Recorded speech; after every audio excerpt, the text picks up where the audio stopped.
Space. To most, it is a place of wonder. Stars scattered across black velvet, the promise of discovery, adventure, and the future of humanity. But step closer, and that beauty begins to peel away. Behind the shimmering stars lies something far colder, something hungrier. The void does not forgive. It does not care. It only takes. Tonight, we open a book of true stories, real events, cosmic facts, human tragedies, each one revealing the horrors that await in the endless dark above us. These are not science fiction. These are whispers.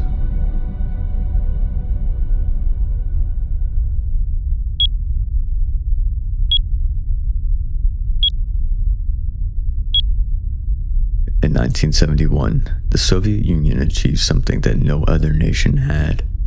Salyut 1, the world's first space station. 3 cosmonauts, Georgy Dobrovolsky, Viktor Patsayev, and Vladislav Volkov, boarded Soyuz 11 and lived aboard the space station for 23 days. They became pioneers of long-duration spaceflight, conducting experiments, recording data, and showing the world that humans could truly live among the stars. But on June 30th, their mission ended. Their capsule re-entered Earth's atmosphere, slowed by parachutes, and touched down on the Kazakh steppe. On the outside, everything looked normal. The recovery team approached with cheers, expecting history's first triumphant station and crew. But when the hatch was opened, the men were still strapped in their seats, but their faces were pale, their lips blue. Blood ran from their noses and ears. Their eyes were open, staring. They'd clawed at their seats, scratched the walls. A tiny ventilation valve had been opened during descent, releasing the cabin's air into space. In less than a minute, their lungs collapsed, their blood foamed, and their brains starved. They became the first and only humans to die directly in the vacuum of space. Their funerals were held with full honors. Inside their coffins were not just heroes, but 3 men whose final breaths had been stolen by silence itself. It's had their tragedy, but America was not spared. By 1967, the United States was racing toward the moon. The Apollo program promised glory, but the road to space is paved with danger. Apollo 1 was to be the first crewed Apollo mission. Its crew, Virgil Gus Grissom, the tough veteran who nearly drowned after his Mercury capsule sank, Ed White, the first American to walk in space, and Roger Chaffee, a promising rookie chosen for his precision and skill. On January 27th, they climbed into the capsule on the launch pad for a simple test. No launch, just systems checks. The capsule was pressurized with pure oxygen at 16 pounds per square inch, a highly flammable environment. Its interior was filled with Velcro, nylon, and wires. At 6:31 p.m., a spark, likely from frayed wiring, ignited. Fire spread like lightning. The men screamed into their headsets. White tried to force open the hatch, but it was designed to open outward and sealed shut under pressure. 17 seconds. That's all it took. When technicians finally pried it open, all 3 were gone. Their suits had fused into melted plastic. The inside of the capsule looked like a crematorium. The nation mourned. The Apollo program nearly collapsed, but the fire forced NASA to redesign the capsule. new hatches, flame-resistant materials, safer wiring. It was those redesigns that eventually carried astronauts to the moon, but it came at the cost of 3 men who burned alive before they ever left Earth. In a way, you could say that Apollo 1 was lucky for never having left the ground. Vladimir Komarov did. In April 1967, the Soviet Union prepared to launch Soyuz 1, but engineers knew the spacecraft was flawed, riddled with more than 200 design failures. Solar panels jammed, controls malfunctioned, parachutes had issues. Still, Moscow wanted a victory, needed a victory, and Vladimir Komarov was chosen to fly. Komarov begged to delay. He knew it was suicide, but he also knew that his backup, Yuri Gagarin, the first man in space, his closest friend, would be forced to go if he refused. So Komarov accepted his fate. Once in orbit, everything went wrong. Power systems failed, the ship spun uncontrollably, yet somehow he kept fighting, trying to bring it home. On April 24th, he re-entered. The parachutes deployed and tangled. The capsule plummeted. American intelligence stations listened in. They heard Komarov's final words, cursing Soviet officials, raging all the men who had sent him to die. Then, the Soyuz slammed into the Earth at over 20,000 miles per hour. The heat of impact incinerated everything inside. Rescuers found only charred remains fused to twisted metal. He had known he would die. He went anyway. For duty, for country, for his friend. And yet, some who perished were not even remembered. Some were erased. In the late 1950s and early 1960s, the Cold War space race raged.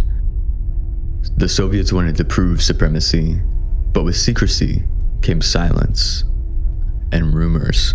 2 Italian brothers, Achille and Giovanni, claimed to intercept Soviet transmissions with homemade equipment.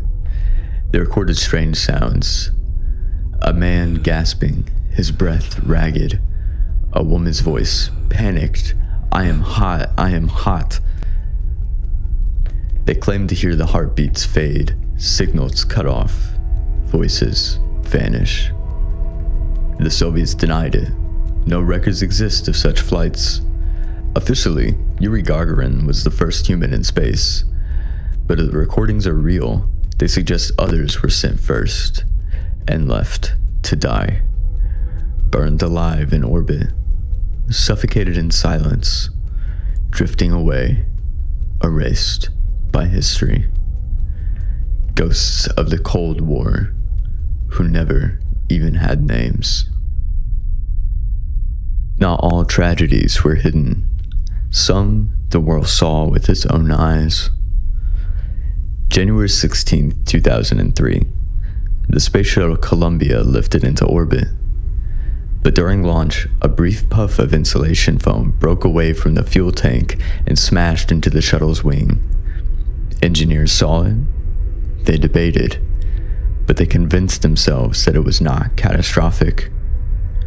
So for 16 days, Columbia's crew orbited Earth, smiling for cameras, taking photos of home, unaware that their return would be their end.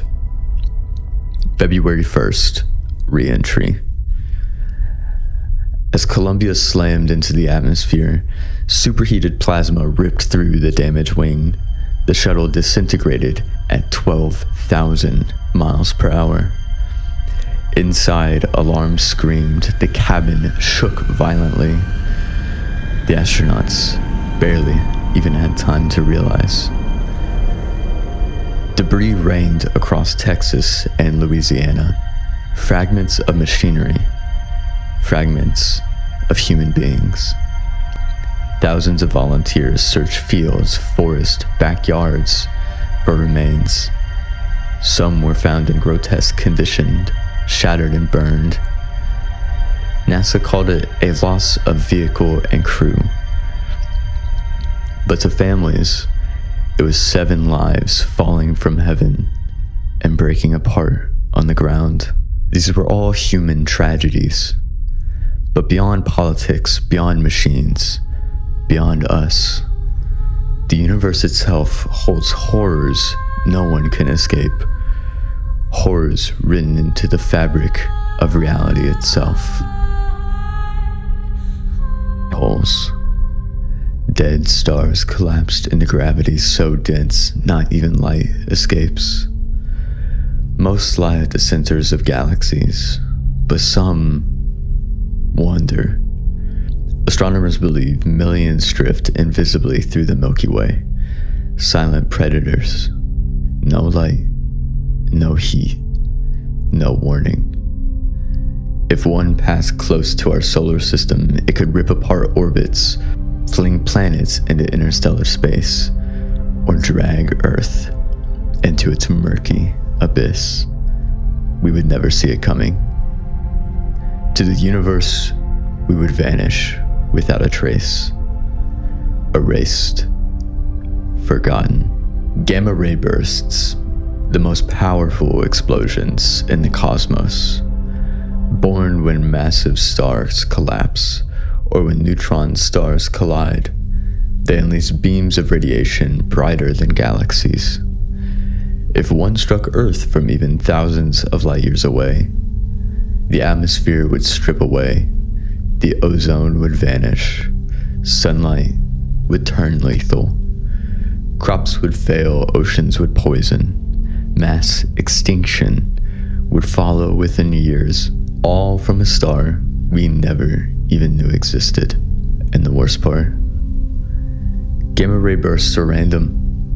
One could already be on its way, and we would never know until it was too late. Our final horror tonight is not so sudden. It's slow. The universe itself is dying. Over trillions of years, stars will burn out. Galaxies will fade. Even black holes will evaporate. The cosmos will grow colder and emptier until not even atoms remain. Nothing shines, nothing moves, nothing breathes. Only silence. Not fire, not screams. Eternal night. The heat death of the universe. The last and final whisper of the void.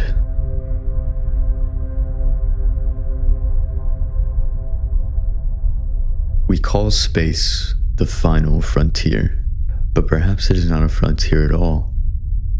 Perhaps it is a graveyard, waiting, infinite, patient. These stories are true, proof that beyond our fragile blue planet, the void does not welcome us. It does not want us. It only waits for us to fail, for us to drift, for us to die. The universe is not a place of wonder. It is a place of horror, and we are the ones who dare to open the door.